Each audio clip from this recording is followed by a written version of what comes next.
Singapura meliputi metode ACP. Nah, metode ini disebut metode klasik karena menggunakan pengenalan tata bahasa dan juga perhitungan matematika. Di Indonesia sistemnya itu menganut sistem pembelajaran aktif dan mandiri.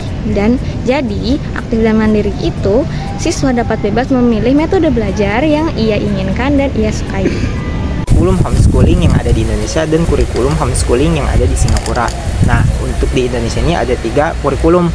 Yang pertama ini kurikulum nasional, dan yang kedua kurikulum humanistik, dan yang ketiga kurikulum internasional. Mencakupi mata pelajaran seperti agama, bahasa Indonesia, bahasa Inggris, yaitu matematika, yaitu kesetaraan paket A, paket B, paket C, sesuai minat kebutuhan.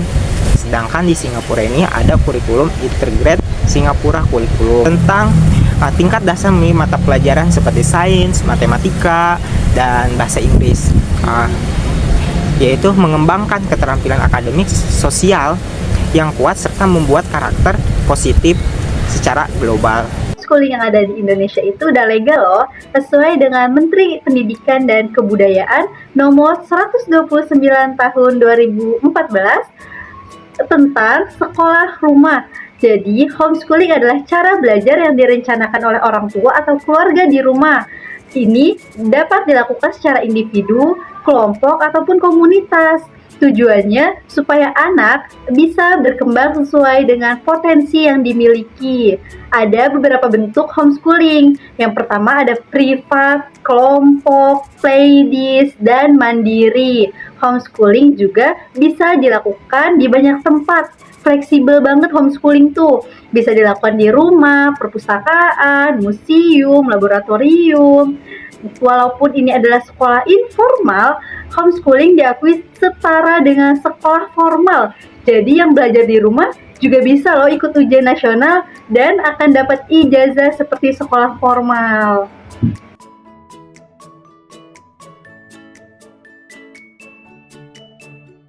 Menunjukkan perbedaan mencolok, kurikulum Indonesia sering berubah dan fokus pada pengetahuan dasar. Sementara Singapura memiliki kurikulum stabil yang menekankan keterampilan abad 21 dan STEM. Metode pengajaran di Indonesia lebih tradisional, sedangkan Singapura menerapkan pendekatan interaktif dan berbasis proyek. Dalam evaluasi, Indonesia mengandalkan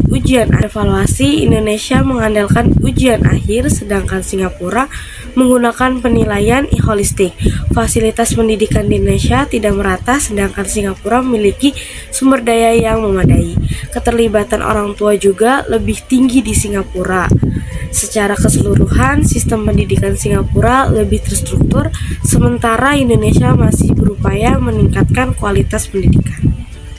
Standar pendidikan di Indonesia, hasil belajar cenderung berfokus pada kelulusan ujian kesetaraan dengan perhatian pada pembelajaran berbasis nilai lokal dan agama.